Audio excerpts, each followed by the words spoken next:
Okay, are you on? I really hope so this time. Just a little PTSD from the last video, let me tell you. If you know, you know. If you don't know, then go watch the previous video. It's up here or here, one of the two. Yeah.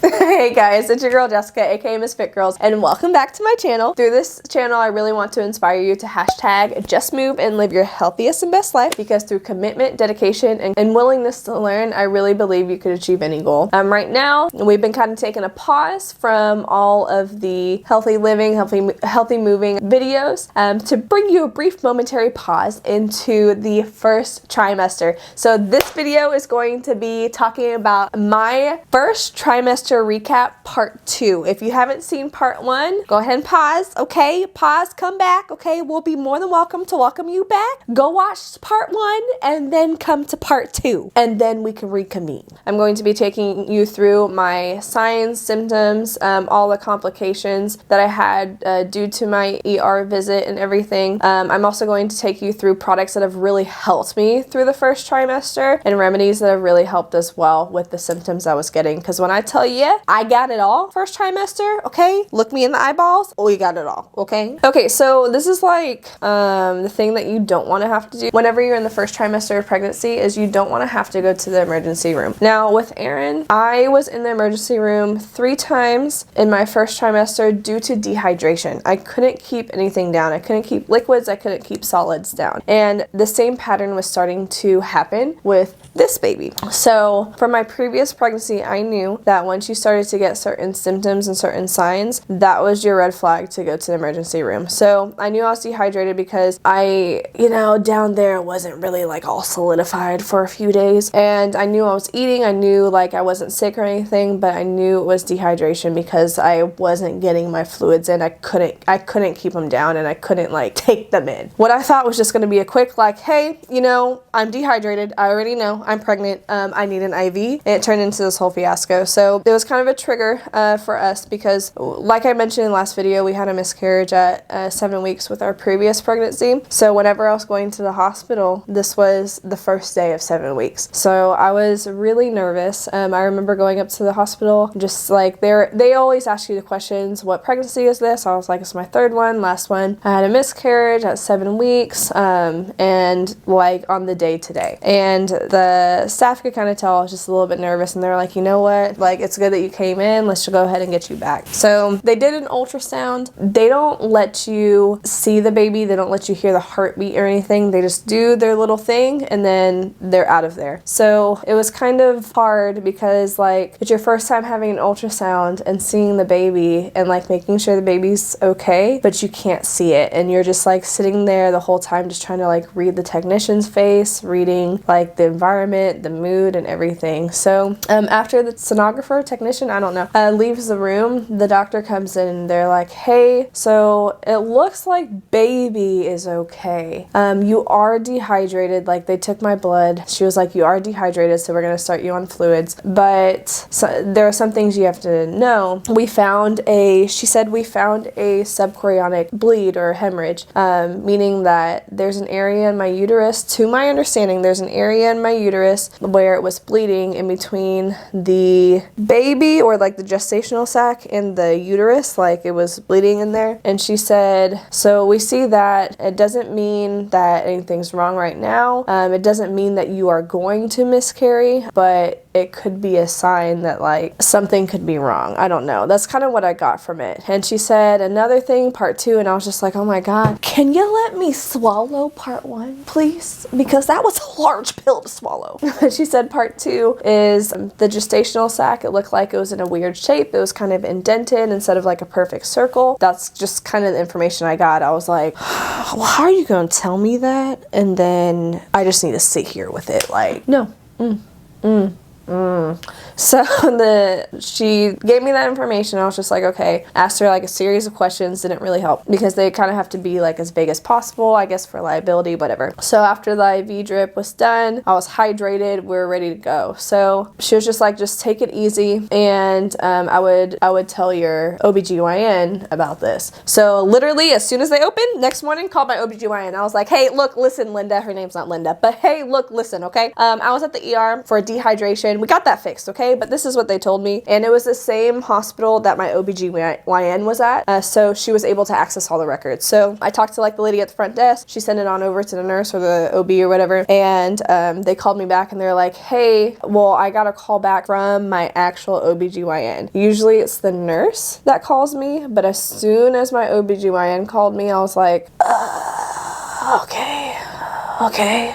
So she was like, hey, this is what I saw. There are some things that like I want to be able to see for myself. So instead of having your 8-week appointment, which is next week, we're going to go ahead and do a 7-week appointment. So I want you in within the next 48 hours. And I was just like, great, awesome. Like, this is just going really downhill. It was just like bringing back a whole bunch of memories that I really didn't want to go back on. So I was just like, okay, get me in as soon as possible. So we got an appointment 2 days later. And like, let me tell you, when I tell you I could not sleep until we had that appointment. So we went for our appointment, and the first thing you do is you go in for an ultrasound. The sonographer, the technician, she was like, hey, so I know you're in the hospital. This is what we're looking at today, right? And I was like, yes, this is what we're looking at. She was like, okay, let's come on back. Let's see what's going on. She did like, this was a transvaginal ultrasound. So she did her transvaginal ultrasound, and as soon as the camera was in there, she was like, your baby's fine. She was like, sometimes you have to take what the ER tells you with a grain of salt because they aren't trained in OBGYN-ness, okay? They're trained in like everything. So she said we're specialized in this, and like we're able to really give you a conclusive answer. So she said your gestational sac is fine. There's nothing to be worried about. She said, I do see the 2 bleeds though. And I was like, 2? She was like, yes, you have 2. They're really small. One's at the top, one's at the bottom. Expect to spot sometime in the next couple weeks. I'm telling you, like, that's a trigger, okay? So I just really had to mentally prepare for that. She was just like, it is completely normal. This doesn't mean that something will happen. This is a really common thing. It's funny because like people don't really talk about complications and stuff. So whenever you hear something that's news to you, you're like, well, if it was common, I feel like I would have heard about it before. It was just a really, it was the start of a really tough journey for me. So after we see the baby's fine, heart rate's fine, we're doing good, we're like wiggling our little limbs or whatever, which were like nubs back then. And I saw my OBGYN, and my OBGYN was like, hey, like, she said that, reiterated the same thing. She was like, this is what you need to look for, but you do need to be on pelvic rest. And also, like, here are some other restrictions. And then any kind of activity of any sort to promote the bleeding, she told me not to do. She was like, don't get your heart rate up, stop exercising. And like, if you know me, exercise is like a part of my life. I do it all the time. It's what makes me feel good. I don't feel like I have to do it. I feel like because I want to do it. And I had to stop doing that. I was just like, man, I mean, like, that's okay. I have to do whatever I need to do to make sure me and baby are okay. So she was just like, these are your list of things. It's not necessarily bed rest, but it's just like, you just got to kind of take a break. This is going to be a real big change of pace for me because I go from a very active person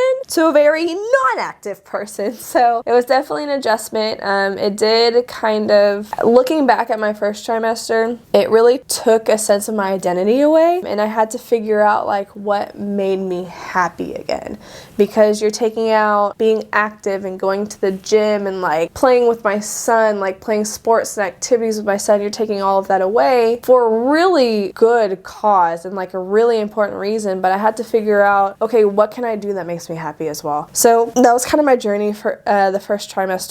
I will say at my 16 week appointment, the bleeding officially went away. So I was lifted of those restrictions. I was able to go back to light exercise, kind of ease into it and all of that. I was really thankful for that, but I do know it's different for some women. Those are my complications. Now we're going to move on to some of the symptoms that I had, and I'm going to kind of go week by week, so that way anyone who's like at different stages of their pregnancy, like they're trying to look for like what symptoms are other people having and stuff. Girl, I got you, because I was notating it every week. So I started getting symptoms as soon as week 3. So week 3 was the same week that I tested for pregnancy. Jesus. So week 3, I noticed sharp pains. I was cramping and I was nauseous, and that was the first time I threw up was week 3, which I was like really shocked. I woke up in the morning and then like I couldn't keep what I had down from the night before, but I was really nauseous. Those were all the symptoms I started having. It wasn't like anything absurdly like, oh my gosh. Week 4, I still had everything from week 3. I was still nauseous. I was still cramping, but now I started to get bloated. My boobs were starting to get sore, and like I would wake up and I would just be like, oh my gosh, like did we work out chest? No, we didn't. And then I started getting acne, which was new, and this is when like I was trying to like speculate gender too to see like what was different. Week 5, I was still nauseous. When I tell you nausea didn't go away, nausea is still with me, and I am in my second trimester. I'm actually 20 weeks right now. I am still nauseous, but I was still nauseous, still cramping. This is when back pain started to settle for me, so like my back was starting to hurt, so I'd have to like really sit down or like stand up, change my position. I was getting a lot of like groin pain. I don't know what was happening, but I was just like, huh. But from what I understood, like I guess your ligaments get looser, so it tends to like bring on groin pain as well. But I thought that was the strangest thing. And my boobs became more sore still, and also my nipples were kind of sore. It was kind of weird. Week 6, I didn't notate anything because nothing was different. I was still bloating. I was still sore. I was still nauseous, all of that. Week 7, this is the week my nausea kicked in, okay? Like this is the week I started really throwing up. I really couldn't keep things down. This is the week I went to the hospital, and like I couldn't keep fluids down. Like water made me so nauseous. And I'll talk about what I did for that too. But like it was the same thing with Aaron. Water, I could not drink it. I could not drink water. It was so tough. But this is when that started to kick in. This is when I was prescribed Zofran at the hospital. The emergency room prescribed me Zofran, and my OBGYN prescribed me Bonjesta as well. So like she would tell me to take Bonjesta and then take Zofran as needed, but Bonjesta wasn't really doing anything for me, so I started relying more on Zofran. I was still getting cramps. This is when the bleeding was found, and I was just really tired. Like I just felt like I just really needed to take a nap, and if I didn't take a nap I could not function, which is really hard to do when you work full-time. Okay, so anytime like I was off or I worked like later on in the day, I would be taking a nap all the time. Week 8, when I tell you my nausea did not give me a break, like last week my nausea really kicked in, okay? We started not keeping things down. Week 8, I couldn't keep Zofran down, okay? Now if you are a fan of Zofran like I have been, because I lived off of Zofran with Aaron, I was not expecting this.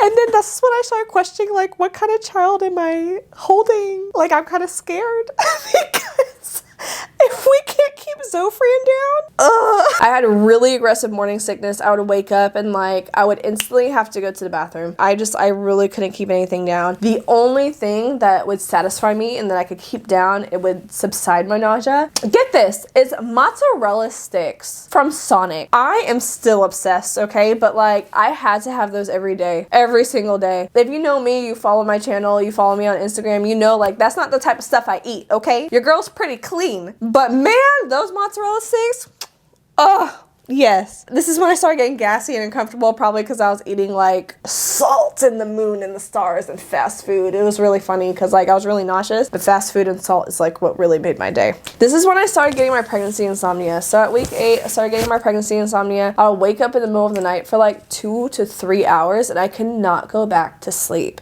I've never had problems with sleep. I've had problems like going to sleep sometimes with like racing thoughts. Well, like racing thoughts in the sense of like you can't shut your brain off. You're just like constantly constantly thinking and going and going and going. But I've never like woken up in the middle of the night. So this was a real first for me. And I was just like up at night, like twiddling my thumbs, like, okay, what do we do? Like, this is a nice ceiling. I didn't know what to do. And then this is when like I started really taking long naps, like 2 to 3 hour naps during the day to get me going.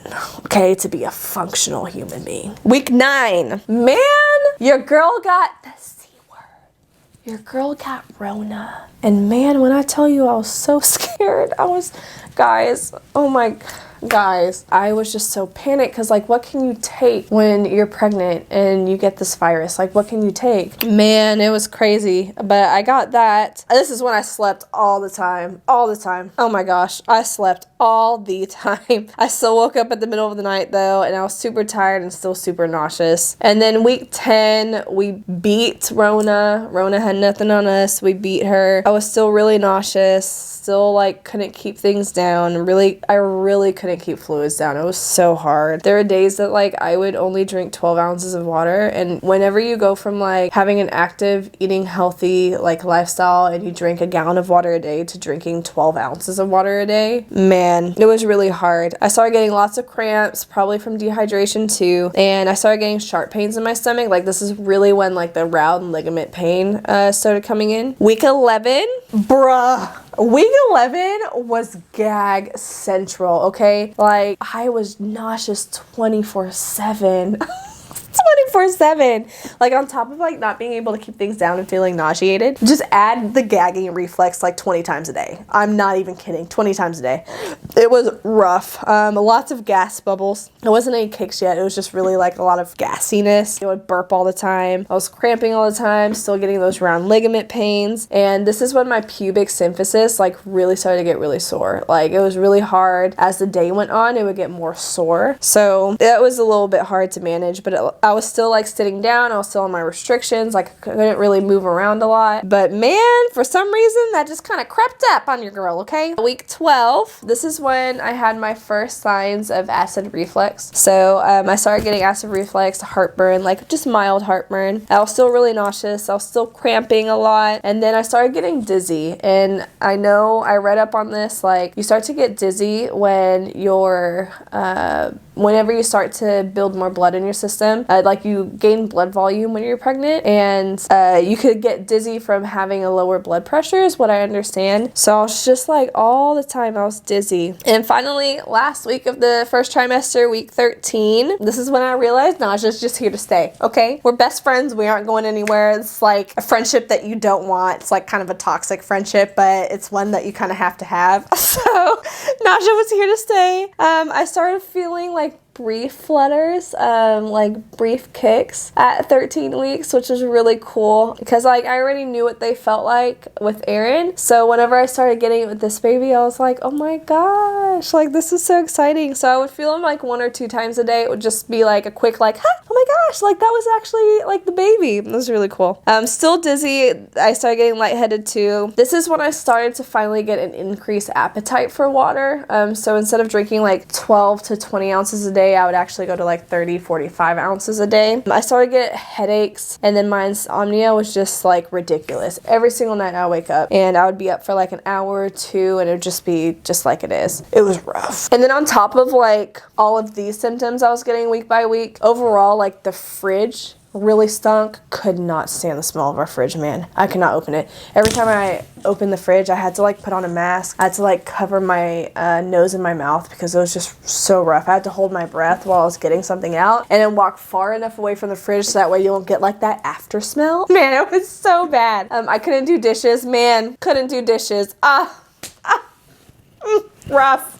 No, I couldn't do dishes. This is when my husband really stepped up. He did the dishes because I could not stand the smell of dirty dishes. Could not. Oh my gosh. And like to go alongside with that, preparing food, I could not. All the smells of like the kitchen, I hated if it wasn't like cooked food. And this is when like the smell of chicken started to bother me. Like I really was diverted from chicken for a few weeks because I couldn't do it. But yeah, it was really rough. So this is like when my sweet husband, he would do the dishes, he would prepare the food for us, and he's overall been a really good support system. He made my first trimester bearable. Like, he would make food and then he would like bring it to me so that way I didn't have to leave the couch. And like, because when I tell you, I couldn't run errands, I was so tired. Like, on days that I didn't have to work, I would not move from the couch or the bed. Like, I couldn't do it. I just have to stay propped up, and I would just sit in one spot all day, because any kind of movement, any kind of activity, it was so rough. Okay, so listen, I'm sitting here editing this video and I realized that this is going way too long,